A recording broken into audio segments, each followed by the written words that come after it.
Visa পরিবর্তনের সুযোগ দিল কুয়েত।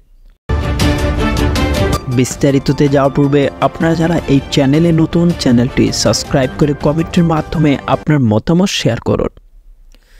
প্রায় এক যুগ পরে গৃহকর্মীদের ভিসা পরিবর্তনের সুযোগ দিল মধ্যপ্রাচ্যের দেশ কুয়েত। গৃহকর্মী ভিসা 20 নম্বর থেকে কোম্পানি ভিসা 18 নম্বর পরিবর্তনের সুযোগ দিয়েছে দেশটি। এক্ষেত্রে আগামী 14 জুলাই থেকে 12 সেপ্টেম্বর এই সময়সীমার মধ্যে নির্দিষ্ট শর্ত মেনে ভিসা পরিবর্তন করতে পারবেন কুয়েতের মালিকদের বাসায় কাজ করা গৃহকর্মীরা।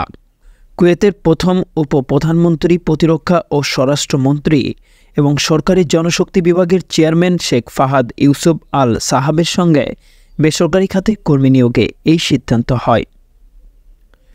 শীঘ্রই এ বিষয়ে প্রজ্ঞাপন জারির মাধ্যমে বিস্তারিত জানানো হবে বলেও জানানো হয়। গৃহকর্মী ভিসা পরিবর্তনের ক্ষেত্রে বর্তমান মালিকদের কর্মস্থলে 1 বছর পূর্ণ হতে হবে। অবশ্যই অন্যত্রিক কাজের জন্য বর্তমান মালিকের অনুমতিপত্র নিতে হবে।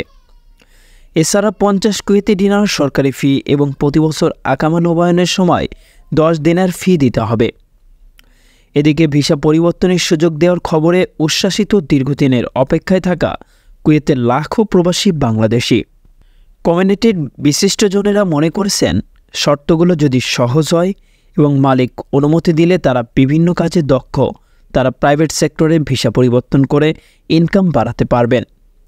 এতে করে দেশের রেমিটেন্সের পরিমাণও বৃদ্ধি পাবে। সংবাদের এ পর্যন্তই। পরবর্তী নিউজ আপডেট পেতে আমাদের সাথেই থাকুন। ধন্যবাদ।